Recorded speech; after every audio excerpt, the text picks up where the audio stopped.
जब से भारतीय जनता पार्टी की सरकार बनी है, युवाओं को मौका दिया गया है विभिन्न सेक्टरों में आगे बढ़ने के लिए। युवाओं के लिए कुछ नहीं है। इस सरकार ने सबसे ज़्यादा जो नुकसान किया है वो युवाओं के लिए किया है।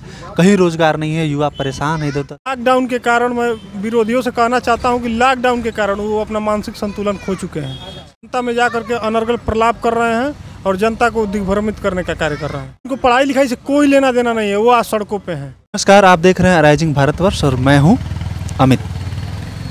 स्वागत है आपका पॉलिटिकल के दूसरे इंटरव्यू में। पहले में आपने देखा था अवनीश यादव जी के बेबाक बोल।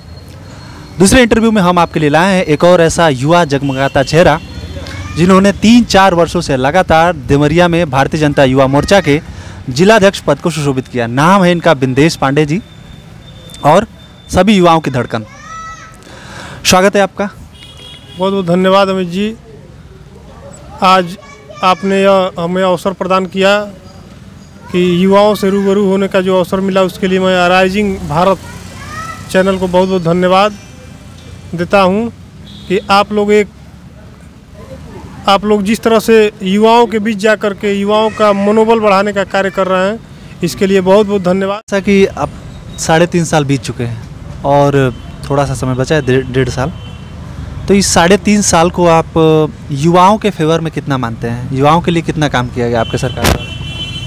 देखिए, जहाँ तक देखा जाए सारा कार्य युवाओं के लिए हुआ है। अगर किसी देश की किसी भी कार्य का नींव पड़ता है तो उस नींव के कर्णधार युवा होते हैं। चाहे किसी भी सेक्टर में आप देख लीजिए, चाहे वो आईटी सेक्टर हो, शिक्षा का सेक्टर हो, बैंकिंग सेक्टर हो, या आप देश के किसी भी कोई भी सेक्टर उठा करके देख लीजिए। जब से भारतीय जनता पार्टी की सरकार बनी है, युवाओं को मौका दिया गया है विभिन्न सेक्टरों में आगे बढ़ने के लिए, और लोग कर भी रहे हैं। जॉब्स के बारे में बहुत सारा कहा जा रहा है, युवा यही कह रहे हैं, विपक्षी भी यही आरोप लगा रहे हैं। हमने कई लोगों से बात की, समाजवादी पार्टी के नेताओं से बात की, बसपा कांग्रेस के बहुत सारे नेताओं से बात की। उन्होंने एक ही बात कहा कि युवाओं के लिए कुछ नहीं है। इस सरकार ने सबसे ज़्यादा जो नुकसान किया है वो युवाओं के लिए किया है। कहीं रोजगार नहीं है, युवा परेशान है इधर उधर। आपको लगता है कि हम लोग उस पर सफल हो पाए? बिल्कुल। आपने देखा होगा अभी 69,000 शिक्षकों की भर्ती योगी जी ने किया है। उत्तर प्रदेश पुलिस में अभी भर्ती हुआ है। ऐसे तमाम सरकारी संस्थानें हैं जिन्होंने भर्ती किया है। लॉकडाउन के कारण मैं विरोधियों से कहना चाहता हूं कि लॉकडाउन के कारण वो अपना मानसिक संतुलन खो चुके हैं। उनके पास कोई मुद्दा नहीं है इसके अलावा लड़ने के लिए। वो केवल जनता में जा करके अनर्गल प्रलाप कर रहे हैं और जनता को दिग्भ्रमित करने का कार्य कर रहे हैं। और आप उठा करके देख लीजिए, कोई नौजवान जो पढ़ाई लिखाई में ध्यान देता है उससे आप पूछिए, वो आपको योगी आदित्यनाथ की सरकार के बारे में बताएगा। जिनको पढ़ाई लिखाई से कोई लेना देना नहीं है, वो आज सड़कों पर हैं। वो हमारे पढ़े लिखे नौजवानों का भविष्य वो तय कर रहे हैं। आपने एक बहुत बड़ा आरोप लगा दिया कि ये जो युवा हैं ये लॉकडाउन के कारण पागल हो गए। सरकारी जो सपा कांग्रेस के जो नेता हैं, युवा नेता जिनको कहा जा रहा है, जब मैं इस चीज़ को थोड़ा सा और पीछे लेके जाता हूँ, जैसे अभी 1 साल पहले चुनाव हुआ है, उसमें आपकी पार्टी केंद्र सरकार में दोबारा आई है प्रचंड बहुमत से। अभी प्रधानी का चुनाव होने वाला है। आपको लगता है इसमें युवाओं को मौका मिलेगा या फिर महिलाओं को आगे आने दिया जाएगा? जैसे प्रधानी का चुनाव होता है तो उसमें महिलाएं जैसे एक स्टैम्प के रूप में यूज़ की जाती हैं। भले ही महिला प्रधान होती है, वो जीत जाती है उसके नाम पे, लेकिन वो काम नहीं कर पाती है। तो आपको लगता है कि इसमें हम लोग कामयाब हो पाएंगे कभी, कि महिलाएं खुद आगे बढ़ के समाज में प्रतिनिधित्व करें? जहाँ तक प्रतिनिधित्व की बात है, आप देख रहे होंगे आजकल सोशल मीडिया का ज़माना है।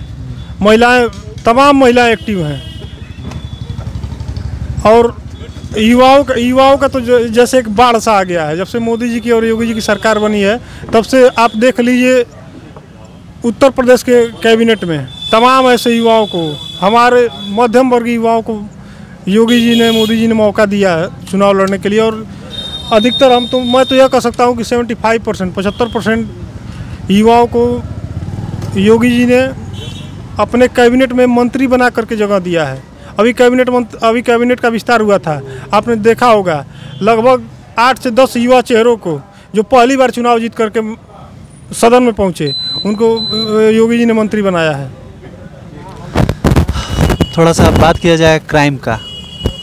भले ही कई लोगों ने कहा कि क्राइम रेट घट रहा है, आप जैसे भाजपा के बहुत सारे नेताओं ने कहा, लेकिन विपक्षी आरोप लगाते रहे कि क्राइम रेट घटाने का तरीका भी क्रिमिनल है।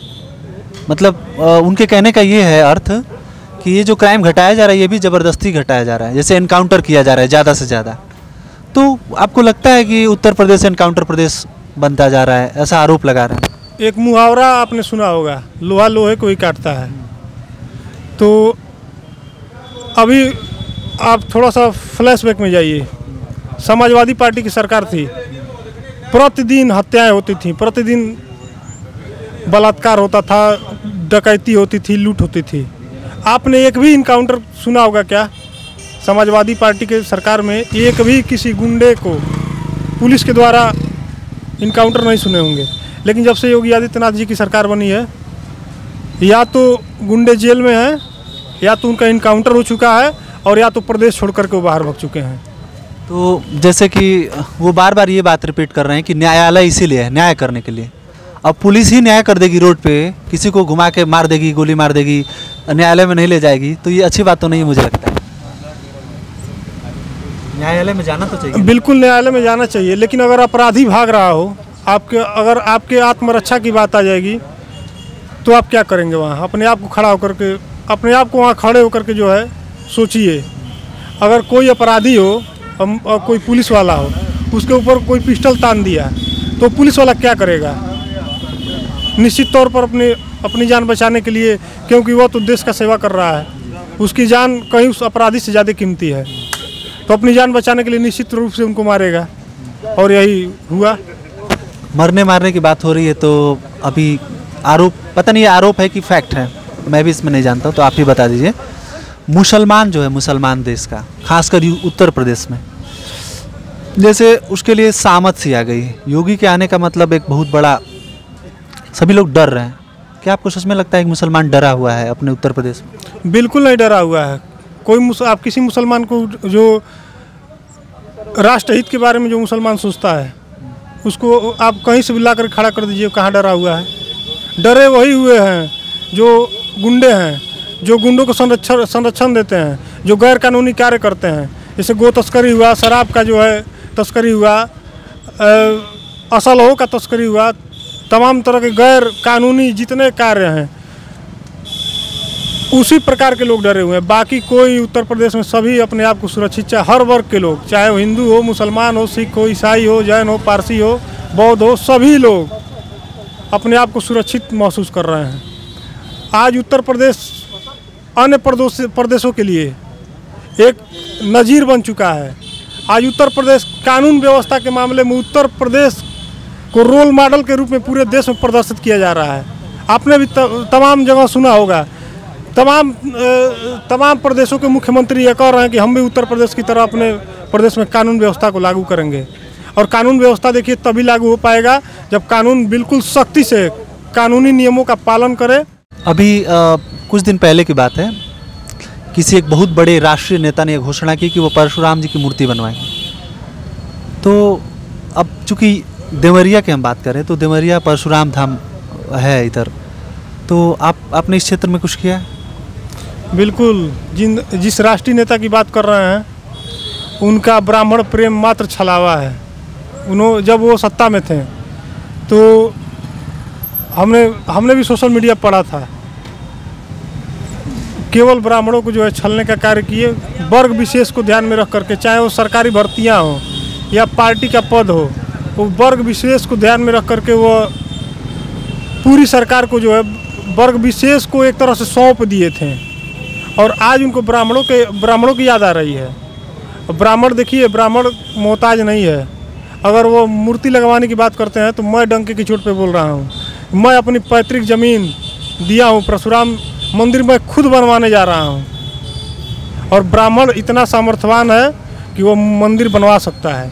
हम किसी दल के मोहताज नहीं हैं कि कोई दल आएगा मंदिर बनवाएगा, हमारा वोट लेकर के चला जाएगा। ब्राह्मण हमेशा समाज का अग्रिम रहा है और रहेगा। आपको लगता है कभी हम इन सब चीज़ों से बाहर निकल पाएंगे? कभी कोई भगवान राम की मूर्ति बनवाता है तो उसमें लोग पॉलिटिकल एंगल देखते हैं, कहते हैं कि हम कृष्ण का मूर्ति बनवाएंगे बहुत बड़ा, तो ये राम के खिलाफ कृष्ण को खड़ा करना, इस तरह का लगता है राजनीति से हम लोग कभी बाहर निकल पाएंगे? बिल्कुल, देखिए हमारे लिए तो चाहे राम हो चाहे कृष्ण हो, हमारे लिए तो आराध्य है, आस्था का विषय है। अन्य राजनीतिक दलों के लिए वह राजनीतिक विषय हो सकते हैं। जनता भी जान चुकी है कि उन लोगों का केवल एक जो हिंदू प्रेम है वो मात्र छलावा है, वोट बैंक की राजनीति करना है। श्री राम के कारण, श्री कृष्ण के कारण वो वोट बैंक को समेटना चाहते हैं। लेकिन उत्तर प्रदेश का हिंदू, उत्तर प्रदेश का क्या, पूरे देश का हिंदू यह जान चुका है कि उनका हिंदू प्रेम मात्र छलावा है और कुछ नहीं है। तो ये थे हमारे साथ बिंदेश पांडे जी, जो कि भारतीय जनता युवा मोर्चा देवरिया के जिलाध्यक्ष हैं। आपके साथ हमने वार्ता की और विभिन्न मुद्दों पे चर्चा की। आपने हर मुद्दों पे बेबाक राय रखी। वीडियो आपको कैसा लगा कमेंट में ज़रूर आप ये बताइएगा हमें, और वीडियो को अधिक से अधिक शेयर करिए, लाइक करिए। धन्यवाद।